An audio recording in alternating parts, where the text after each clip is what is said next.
कहानी के शुरू में हम एक आदमी को देखते हैं जिसका नाम रिडिक था, जो कि एक सियारे के ऊपर फंस गया था। उसका एक पाँव भी बहुत जख्मी था, जिसकी वजह से वो रिंग रिंग कर चल रहा था। यहाँ पर बहुत ही खतरनाक एलियंस थे जो कि देखने में किसी भेड़िए की तरह लग रहे थे। वो अचानक से रिडिक पर हमला करने लगते हैं। रिडिक फिर अपनी जान बचाने के लिए एक पानी के गड्ढे में छुप जाता है। वो सांस रोककर गड्ढे के अंदर रहता है और उनके जाने का इंतजार करता है। फिर जब वो चले जाते हैं तो वो गड्ढे से बाहर आ जाता है, लेकिन तभी उनमें से एक भेड़िया उसके ऊपर हमला कर देता है। फिर रिडिक अपनी जान बचाने के लिए एक मेटल का टुकड़ा अपने से दूर फेंक देता है। फिर उस टुकड़े को लेने के लिए वो भेड़िया उसकी तरफ जाता है और उस टुकड़े की तरफ भागा हुआ निकल जाता है। उसके बाद रिडिक एक गार में चला जाता है, जहाँ पर वो थोड़ा आराम करता है और अपने जख्मों के बारे में थोड़ा सोचता है कि उसे अपने जख्मों का क्या करना चाहिए। वहाँ गार में एक तालाब भी था, जहाँ फिर से वही भेड़िया आ जाता है। असल में वो भेड़िया वहाँ पर पानी पीने के लिए आया था। उस तालाब में बहुत ही खतरनाक जहरीले क्रिएचर्स भी थे, जो कि दिखने में सांप की तरह लग रहे थे। वो क्रिएचर वहाँ पर भेड़िए को मार देते हैं। रिडिक भी वहाँ पर छुपा हुआ ये सब देख रहा था। उसे भी आगे का रास्ता इसी तालाब को पार करके गुजरना था, इसीलिए जब वो चुपके चुपके वहाँ से जाने लगता है तो पानी में रहने वाले क्रिएचर ने उसे देख लिया था। वो क्रिएचर रिडिक को मारने लगता है, लेकिन वो अपनी जान बचाने के लिए दो पत्थरों के दरमियान में छुप जाता है। और यहाँ से हमें पता चलती है रिडिक की कहानी कि वो कैसे इस प्लेनेट पे आया था। रिडिक जहाँ पर रहता था यानी अपने प्लेनेट पर, वहाँ पर उसने अपने राजा को मार दिया था, जिसके बदले उसे वहाँ का राजा बना दिया गया था। लेकिन राजा बनने के बाद भी रिडिक बहुत परेशान रहा करता था, क्योंकि बहुत से लोग उसकी जान के दुश्मन थे। वो उसे मारकर खुद राजा बनना चाहते थे, क्योंकि ये वहाँ का असूल था कि जो भी राजा को मारेगा उसी को फिर दोबारा राजा बना दिया जाता है। बस यही वजह थी कि उसकी जान को हर वक्त खतरा था। एक दिन उसके साथ रहने वाली एक औरत ने भी उसे मारने की कोशिश की थी, लेकिन वो बहुत चालाक था और उसने उसे पकड़ लिया था और उसे मार दिया था। रिडिक जान चुका था कि इन सब के पीछे एक आदमी वाकू का हाथ है, क्योंकि वही रिडिक की जगह राजा बनना चाहता था। वो उससे एक डील करता है, कहता है कि अगर तुम मुझे एक फ्यूरिया प्लेनेट का रास्ता बता दो तो मैं तुम्हें अपनी जगह यहाँ का राजा बना दूंगा। दरअसल उस जगह का नक्शा खत्म हो चुका था, लेकिन उसका रास्ता सिर्फ वाकू को ही पता था। वो रिडिक की बात को मान जाता है और अपने कुछ खास लोगों के साथ रिडिक को फ्यूरिया प्लेनेट भेज देता है। लेकिन वो जब वहाँ पहुँचता है तो उसे कुछ वक्त के बाद पता चलता है कि ये तो फ्यूरिया प्लेनेट है ही नहीं, बल्कि एक बंजर प्लेनेट है, जहाँ पर किसी इंसान का कोई नामो निशान भी नहीं है। वो समझ गया था कि ये सिर्फ वाकू की एक चाल थी। उसने यहाँ पर अपने साथियों को रिडिक को ख़त्म करने के लिए भेजा था। फिर सभी साथी उसके ऊपर हमला कर देते हैं। वो भी उनसे लड़ रहा था और लड़ते लड़ते पहाड़ से नीचे गिर जाता है। अब वाकू के सभी साथी ये समझते हैं कि रिडिक मर गया, जिसके बाद वो सभी उस प्लेनेट से निकल जाते हैं। तो ये थी कहानी रिडिक की कि वो कैसे इस प्लेनेट पर आया था। फिर हम रिडिक को देखते हैं जो कि अभी भी इसी प्लेनेट पर ही था। यहाँ पर वो पीने के लिए तालाब का पानी और खाने के लिए मछलियाँ पकड़ा करता था। उसे यहाँ नहीं रहना था, इसीलिए वो आगे बढ़ना चाहता था रोज़ बरोज़। उसने अपने साथ उस भेड़िए के बच्चे को भी रख लिया था, ताकि पाल कर उसे अपना पालतू जानवर बना सके, जो कि उसके काम भी आ सके, क्योंकि उसने बहुत से काम आना था उसके। अब रिडिक थोड़ा थोड़ा करके वो जहर जो कि क्रिएचर का है अपने जिस्म में भी डालता है और उस भेड़िए के बच्चे के जिस्म में भी डालता है, ताकि आने वाले वक्त में अगर क्रिएचर इन पर हमला भी करे तो उसके जहर का कोई असर ना हो सके। फिर रिडिक उसी तालाब में जाता है जिसके अंदर क्रिएचर थे। वो वहाँ पर सबको एक एक करके मार देता है और फिर अपने भेड़ियों को लेकर वहाँ से चला जाता है। जिसके बाद हम कुछ वक्त के बाद का सीन देखते हैं, जहाँ पर रिडिक का भेड़िया अब बड़ा हो गया था। एक दिन उसका भेड़िया उसे एक बॉल की तरह एक चीज लाकर देता है। रिडिक उसे देखकर समझ गया था कि यहाँ पर इंसान भी हैं। वो उसी रास्ते पर आगे जाता है तो उसे इंसानों का बनाया हुआ एक स्पेस स्टेशन नजर आता है। जब वो अंदर जाकर देखता है तो वहाँ पर अंदर कोई भी इंसान नहीं था। उसे अंदर खाने का कुछ सामान मिलता है और एक आर्टिकल भी मिल जाता है, जिस आर्टिकल में रिडिक के बारे में ही लिखा हुआ था। उस आर्टिकल में लिखा हुआ था कि जो भी इंसान रिडिक का कटा हुआ सर लेकर आएगा उसे बहुत बड़ा इनाम दिया जाएगा। उसके बाद वो स्पेस स्टेशन से बाहर आता है तो देखता है कि बाहर काले बादल थे और बारिश भी होने वाली थी, जो कि उनके लिए एक बुरी खबर थी। अब वो दोबारा से अंदर आकर स्पेस स्टेशन की मशीन को ऑन करता है और खुद को स्कैन करके पूरी दुनिया में ये एक मैसेज पहुंचाता है कि वो यहाँ पर है, ताकि सबको खबर हो जाए कि रिडिक यहाँ पर है। क्योंकि वो जानता था कि अगर उसे इस प्लेनेट से बाहर जाना है तो उसे किसी न किसी को यहाँ पर मदद के लिए तो बुलाना ही होगा। और उसे ये बात अच्छी तरह से पता थी कि ऐसा करने से यहाँ पर ज़रूर कोई ना कोई आएगा। और होता भी ऐसा ही है कि वहाँ पर थोड़ी देर बाद एक स्पेसशिप आ जाती है। उसमें कुछ लोग थे जो कि रिडिक की तलाश में थे और वो रिडिक को मारने के लिए यहाँ पर आए थे।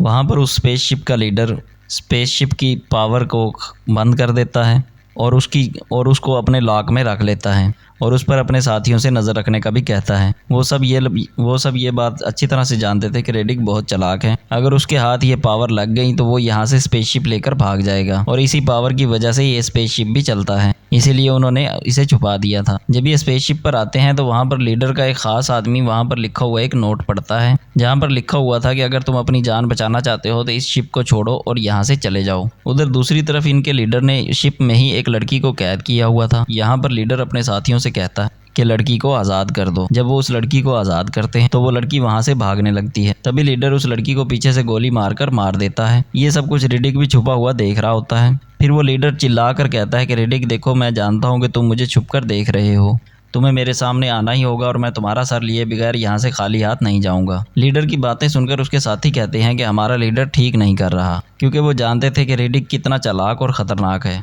और वो इसीलिए उससे लड़ना नहीं चाहते थे। लेकिन उन्होंने अपने लीडर की वजह से ये सब कुछ करना ही था। वो उस स्पेस स्टेशन के पास बड़े बड़े कैमरास को भी लगा देते हैं, जिससे उन्हें रिडिक का पता चल जाएगा। लेकिन तभी उन्हें पता चलता है कि यहाँ पर एक और स्पेसशिप आ रही है। अब यहाँ पर लीडर ये नहीं चाहता था कि यहाँ पर और लोग भी आएं, क्योंकि वो अकेला ही रिडिक को मारना चाहता था और उसका इनाम भी वो खुद अकेला ही लेना चाहता था। यहाँ पर हमें पता चलता है कि लीडर को किसी और ने नहीं बल्कि वाको ने भेजा था, जो कि रिडिक के पीछे पड़ा हुआ था। लेकिन ऐसा कुछ भी नहीं होता और वो शिप भी लैंड कर जाती है और स्पेस स्टेशन के पास ही आकर रुकती है। उस स्पेसशिप के लीडर का नाम जॉन था। उसके साथ एक लड़की भी थी जो कि उसकी साथी थी। जॉन्स लीडर को कहता है कि मैं तुम्हारे काम में नहीं आऊंगा, तुमने जो करना है करो, लेकिन हमें भी यहाँ पर अपना काम करने दो। लीडर इतनी आसानी से कहाँ मानने वाला था, वो तो खुद गर्ज और लालची इंसान था। वो जॉन्स के स्पेसशिप की पावर्स को भी अपनी तिजोरी में रखवा लेता है ताकि वो इनके साथ कोई चालाकी ना कर सके, और उसके बाद ही वो जॉन्स को यहाँ रहने की इजाज़त देता है। लीडर अपनी तिजोरी की चाबी हर वक्त अपने गले में डाल कर रखता था। फिर उसी रात कैमरा भी ख़राब हो जाता है जो कि लीडर ने लगाया हुआ था।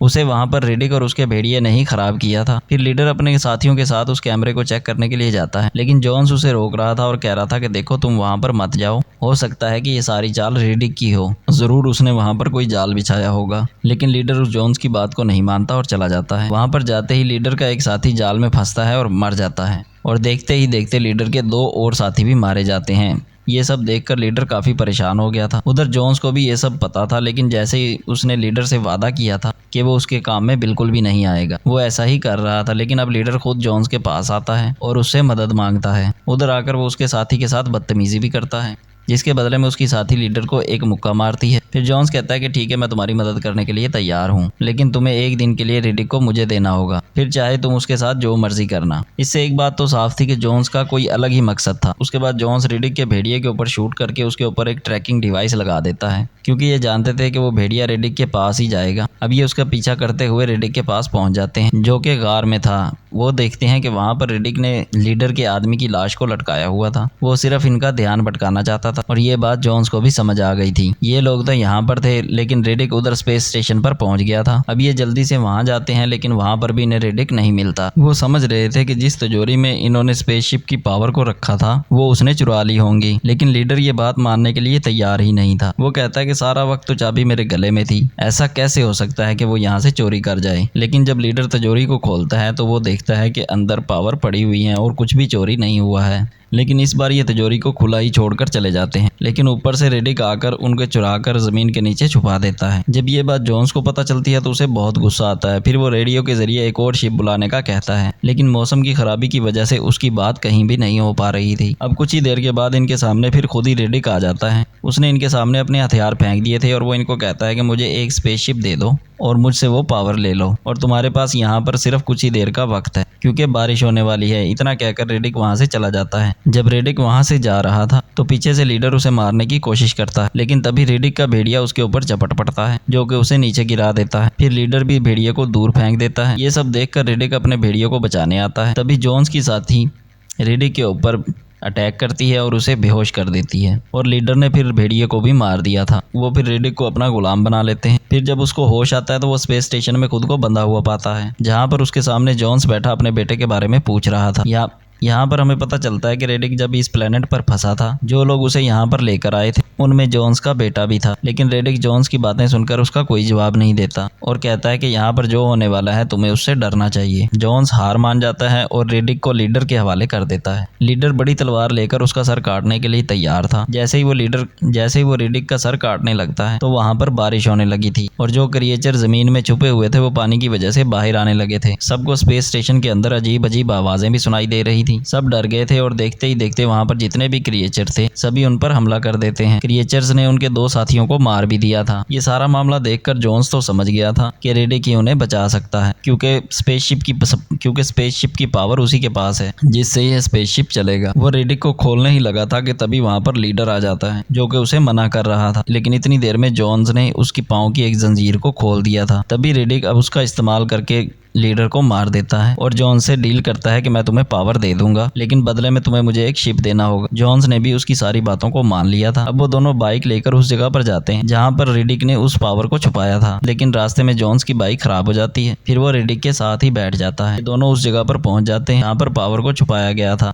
रिडिक वहां से पावर निकालते हुए कहता है कि जोन्स देखो, मैंने तुम्हारे बेटे को नहीं मारा, बल्कि वो अपनी जान बचाने के पीछे पता नहीं कितने लोगों की जान लेना चाहता था। वो तो खुद मरा है, उसको किसी ने नहीं मारा। वो लोग ये बातें कर ही रहे थे कि यहाँ पर अचानक से लीडर का साथी उन पर हमला कर देता है। रिडिक ने उस आदमी को मार दिया था, लेकिन उसके साथी ने इनकी बाइक को भी खराब कर दिया था। अब इन्होंने पैदल सफर करके स्पेस स्टेशन तक जाना था। इसके बाद वहाँ पर बहुत सारे क्रिएचर्स भी आ गए थे जो कि इन पर हमला कर देते हैं। उन क्रिएचर्स ने रिडिक पर हमला करके उसे जख्मी कर दिया था, इसीलिए जॉन्स उससे पावर लेकर अकेला ही चला जाता है। रिडिक वहां पर अपने जख्मों पर मिट्टी लगाकर खड़ा हो जाता है और अकेला ही वहां पर उन क्रिएचर्स का मुकाबला करता है। लेकिन वहां पर बहुत बड़ा क्रिएचर रिडिक को मारने ही वाला था, लेकिन तभी वहां पर शिप आ जाता है जो वहां पर क्रिएचर्स पर हमला करना शुरू कर देता है। और ये हमला जॉन्स ही कर रहा था, जो कि वहां पर वादे के मुताबिक शिप को ले आया था और उसने रिडिक की जान बचा ली थी और उसको वो एक शिप भी दे देता है। रिडिक फिर वापस अपने प्लेनेट पर आ गया था। सबसे पहले वो वाकू के उस आदमी को पकड़ता है जो कि उसे इस प्लेनेट पर लेकर आया था। वो उसके सर पर गन रखकर वाकू के बारे में पूछता, क्योंकि रिडिक बस अब उसी को मारना चाहता था,